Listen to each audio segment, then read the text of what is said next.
किशोर तिवारी, आप ये बताइए, ये कांग्रेस पार्टी के सामने इस अधिवेशन में जो गुजरात में चल रहा है, क्या वाकई दो राहे पर कांग्रेस पार्टी खड़ी है आज, या आपको लगता है कुछ नहीं बदलेगा? कुछ कांग्रेस पार्टी के पुराने नेता भी ये कहते हैं कि पार्टी बहुत बैठकें करती है, बहुत मंथन विचार करती है, लेकिन चलती उसी ढर्रे पर है। लगता है आपको कुछ बदलेगा इस बार, और क्या क्या बदलना चाहिए अगर चुनावी कामयाबी हासिल करनी है तो?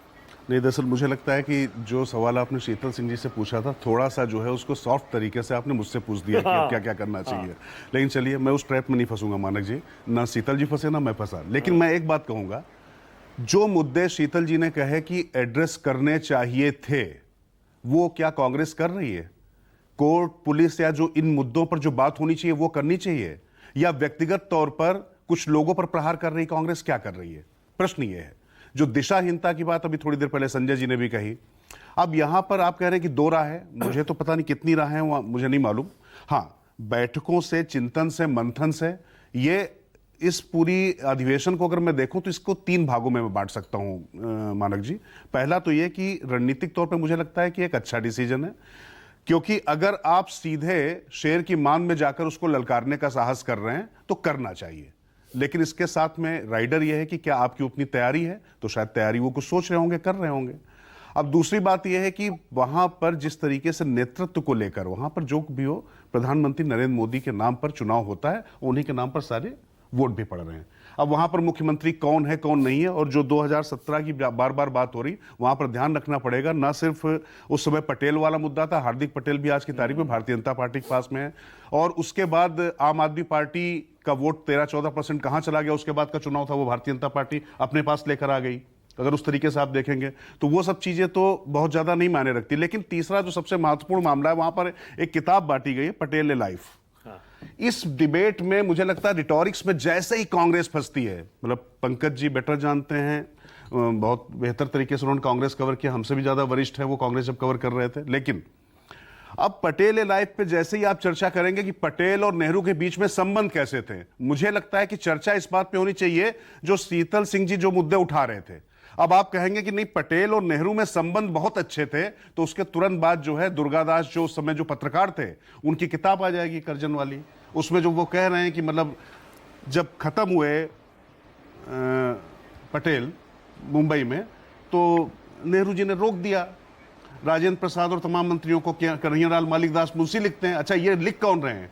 ये मोदी के समय में लिखी हुई किताबें नहीं है, कांग्रेस के समय में लिखी हुई किताबें हैं। और उसमें क्या लिख रहे हैं, जरा मैं अभी वही देख रहा था, तो मैं एकदम से, चूंकि मुझे लगा कि ये चर्चा इस पर करनी चाहिए कि ये किस तरीके की चीजें। कन्हैयालाल मालिक मुंशी लिख रहे हैं पिलग्रिमेज टू फ्रीडम।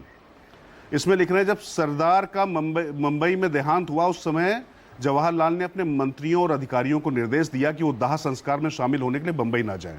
मंत्रियों में मैं उस समय बंबई के पास माथेरन में था, श्री वीएन गाडगिल, श्री सत्यनारायण सिन्हा और वीपी मेनन के निर्देशों पर ध्यान न देते हुए अंतिम संस्कार में भाग लिया। ये के.एम. मुंशी उनकी सरकार के मंत्री कह रहे हैं।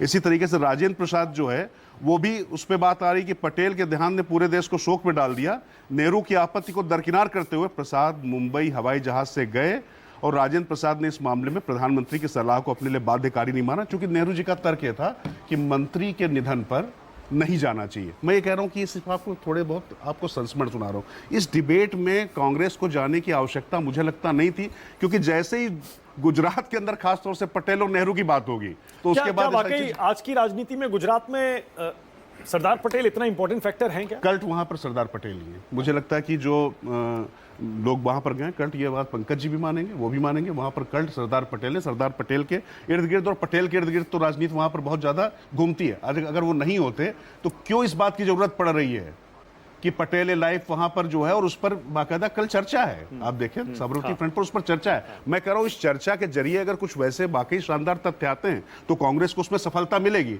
लेकिन मैं जो आपको बता रहा हूं कि दुर्गादास जो उस समय गांधी जी के करीबी पत्रकार थे, नेहरू जी के करीबी पत्रकार थे, तमाम लोग के जो करीबी पत्रकार थे, वो जब ये बात लिख रहे हैं कि वहां पर नेहरू पटेल के कद को छोटा करना चाहते, वो भी उनकी मृत्यु के बाद में। मैं आपको कुछ सिर्फ संस्मरण बता रहा हूं, बहुत सारी चीजें इसमें लिखी हुई हैं। तो मुझे लगता है कि इन डिबेट में जाने की बजाय, मैं फिर कह रहा हूं, वैसे शीतल सिंह जी को वाकई अध्यक्ष बना देना चाहिए जिस तरीके से मुद्दे उन्होंने उठाए हैं। मैं मानता हूं कि कांग्रेस के थोड़ा भला होगा और कम से कम वो जो व्यक्तिगत जो है आरोप ना लगाकर जिस तरीके के मुद्दे वो उठा रहे हैं, तो कम से कम उससे कुछ कम से कम बातचीत तो इधर उधर हो कि नहीं शीतल जी आप बिल्कुल नहीं बनना चाहेंगे, मैं जानता हूं हमारा आपका काम ही नहीं है ये, हम लोग किसी राजनीति में फिक्स भी नहीं हो सकते, फिट भी नहीं हो सकते। लेकिन मैं ये कह रहा हूं कि वाकई मुद्दे हैं, मुद्दों पर चर्चा हो सकती है, पर क्या वाकई उस तरीके से ये हो रही है? पर ठीक है, बैठक हो रही है, मैं फिर कह रहा हूं कि शहर की मांग में जाकर उसको ललकारने का या धाड़ने की जो कोशिश की जा रही, वो सारी चीजें ठीक है। अभी बिहार की भी चर्चा चल रही थी, बिहार को लेकर भी किस तरीके का वहां पर कंफ्यूजन है, वहां पर कन्हैया सवर्णों को जोड़ने की कोशिश करते हैं, फिर उसके बाद वहां जाकर जो है वो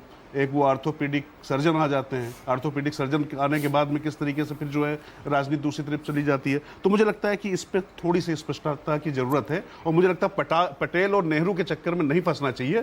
आज की तारीख में मोदी शाह को घेरी है। नहीं, पटेल और नेहरू पे तो करना पड़ेगा ना। आपने खुद माना पटेल तो कल्ट हैं गुजरात में, और बीजेपी ने, नरेंद्र मोदी और अमित शाह ने जिस तरह सरदार पटेल को अपना बना लिया, इतनी बड़ी वहां मूर्ति लगा दी और तमाम योजनाएं सरदार पटेल के नाम पर पूरे देश में लॉन्च कर दी, ऐसा लगा कि वो बीजेपी के महापुरुष हो गए। तो कांग्रेस को तो उधर तो जाना ही पड़ेगा। हाँ, लेकिन उसमें जाने में मुझे लगता है कि वो खतरा इस तरीके का है, क्योंकि मैं फिर कह रहा हूँ ना कि वो कांग्रेस के ही जो दूसरे तमाम जो नेता और जो उस समय के पत्रकार हैं, उन्होंने जो किताबें लिखी हुई है, जितना मैंने पढ़ा हुआ है, या हो सकता है इस मतलब जो मैराथन बैठक हो रही है, मेरी भी जानकारी बढ़ेगी कि इस अधिवेशन के बाद शायद कुछ चीजें सामने आए, लेकिन मुझे लगता है कि उतना पुराने जाने की जरूरत नहीं थी। बेहतर होता कि जो अभी मुद्दे उठाए गए कि वो पुल के मुद्दे थे, किसको क्या चीजें दी जा रही, और लॉ एंड ऑर्डर, उन तमाम चीजों को लेकर बात हो सकती है। लेकिन इस डिबेट में, रिटॉरिक्स में और आप हिस्ट्री में जाएंगे तो सवाल निश्चित तौर पर खड़े होंगे।